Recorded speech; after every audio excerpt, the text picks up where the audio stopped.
in association with खाता book. Lata Mangeshkar, उनका निधन हो गया।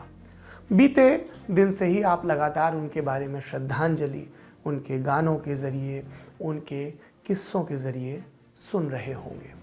ये सब पूरा देश कर रहा था, लेकिन एक वर्ग था जो इन सब के बीच भी एक वीडियो, एक क्लिप, एक तस्वीर के ज़रिए अपना एजेंडा साध रहा था।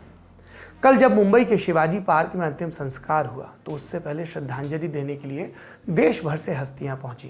प्रधानमंत्री नरेंद्र मोदी पहुंचे, महाराष्ट्र के मुख्यमंत्री उद्धव ठाकरे भी गए, सचिन तेंदुलकर समेत कई हस्तियां, शाहरुख खान फिल्म अभिनेता वो भी पहुंचे।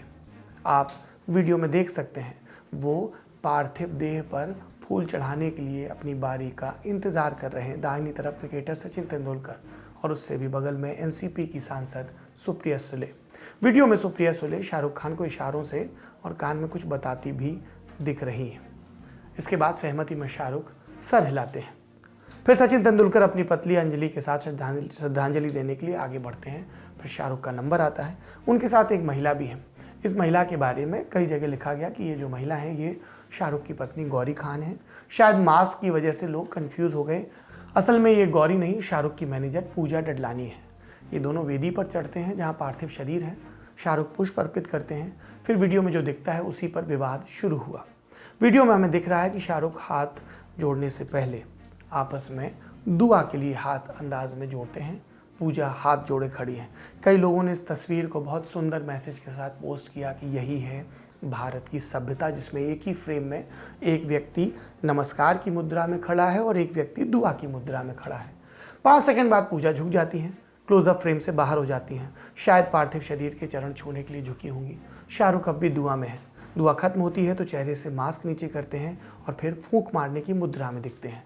फिर झुककर पार्थिव शरीर को छूकर हाथ जोड़कर नमन करते हैं और उसके बाद परिक्रमा कर, झुककर, हाथ जोड़कर नमन एक बार फिर कर वेदी से उतर आते हैं।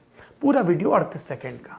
हमें इसमें कहीं भी कुछ भी गलत नहीं लगा, लेकिन कुछ लोगों ने 1 सेकंड के फ्रेम में गलत खोज लिया। उस फ्रेम में जहां शाहरुख ने मास्क हटाकर दुआ फूंकी, उन लोगों को वो फ्रेम नफरत फैलाने का कच्चा माल जैसा लगा और शुरू हो गए सोशल मीडिया पर। लिखा कि क्या शाहरुख खान थूक रहे थे। कुछ टीवी चैनलों ने भी लानत मलानत शुरू कर दी। इस पर सोशल मीडिया पर जो पोस्ट सबसे ज़्यादा वायरल हुई उसमें से एक थी हरियाणा के बीजेपी के आईटी सेल के नेता अरुण यादव की। लिखा, क्या इसने थूका है? Question mark. जब बाद में लोगों ने निशाने पर लिया तो मासूम तर्क दिया कि मैं तो सिर्फ सवाल पूछ रहा था। अरुण यादव बीजेपी के चर्चित नेता हैं ट्विटर के वर्ल्ड में। कई नामचीन लोग इन्हें फॉलो भी करते हैं और भी कई दिग्गज नेता हैं जिन्होंने टिप्पणियां की।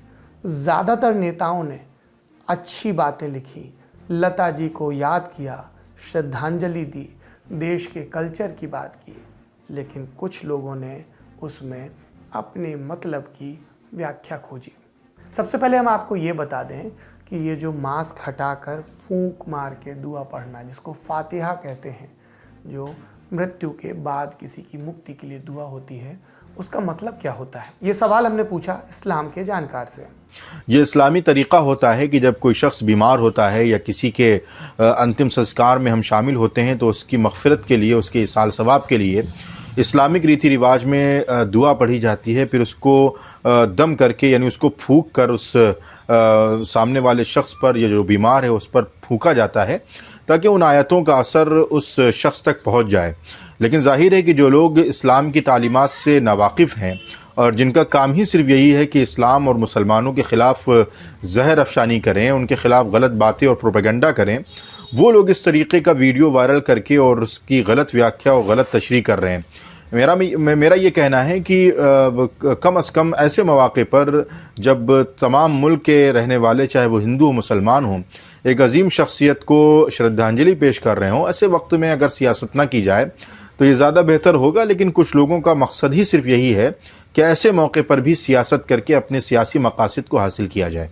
ये तो तथ्य हो गए, पर इन तथ्यों का तर्कों पर कितना असर पड़ेगा? कपिल मिश्र, बीजेपी के और नेता, एक आहत दिखे। ट्विटर पर लिखा, हिंदुओं के अंतिम संस्कार में फातिहा पढ़ना, फूंक मारना बदतमीजी है, घटिया हरकत है।